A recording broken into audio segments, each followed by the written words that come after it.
Et tu te lances dans un balayage. Coucou, alors voici ma base avant le balayage.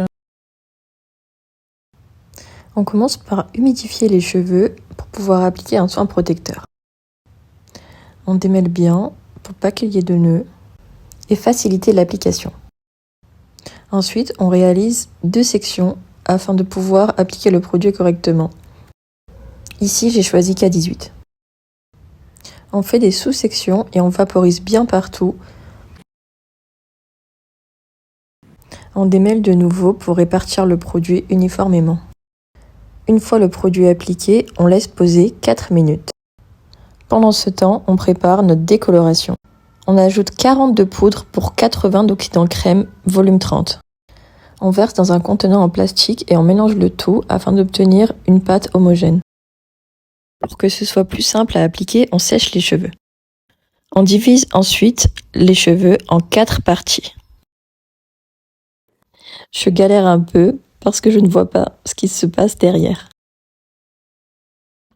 Une fois mes 4 sections faites, je vais venir chercher une petite mèche en dessous de ma 4e section.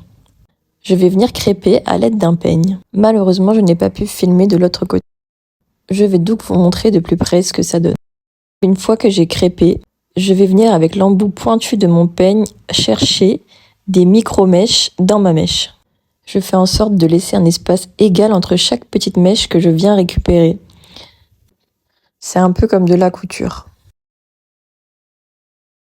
Une fois que j'ai tous mes petits filaments de cheveux, je viens les attraper pour pouvoir les diviser au reste de la mèche. Je garde en main mon filament de cheveux. Je viens ensuite placer ma plaque avec mon aluminium que j'ai préalablement découpé, puis je pose mon mélange décolorant. Je veille à bien en appliquer partout pour pas qu'il n'y ait de démarcation. Ayant déjà le bout des cheveux décolorés, je décide de ne pas en appliquer pour ne pas abîmer mes cheveux. Je ferme ensuite ma papillote. Pour que vous puissiez mieux voir la technique, voici un nouvel extrait. Je prends bien mon temps pour ne pas prendre de trop grosses mèches. Je laisse poser 30 minutes maximum en surveillant bien. Une fois que je vois que les cheveux ont bien décoloré, je retire et je rince. Une fois tous les cheveux décolorés, je vais appliquer ma patine pour corriger les reflets. Pour la patine, j'ai choisi le Dialight 818. Je verse 45 de révélateur pour 30 de Dialight, soit un demi-tube. Ce ne sont pas les mêmes ratios que pour la décoloration. Je mélange bien afin que ce soit homogène. Je réalise de nouveau des sections.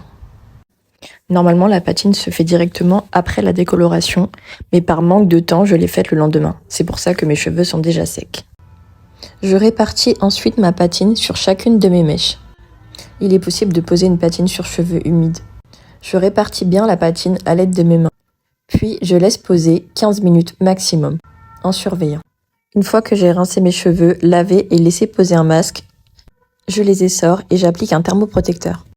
Je brosse mes cheveux afin de répartir le produit sur toute la longueur. Je sèche grossièrement mes cheveux à hauteur de 80%. Je veille à bien décoller mes racines pour avoir du volume et du mouvement par la suite. J'effectue de nouveau 4 sections pour le brushing. Je commence par le bas, puis monte mèche par mèche jusqu'au haut du crâne. Je sèche d'abord les racines, ensuite les longueurs. Une fois terminé, j'applique une huile. Et voilà, après au moins 8 heures. N'hésitez pas à me dire ce que vous en pensez en commentaire.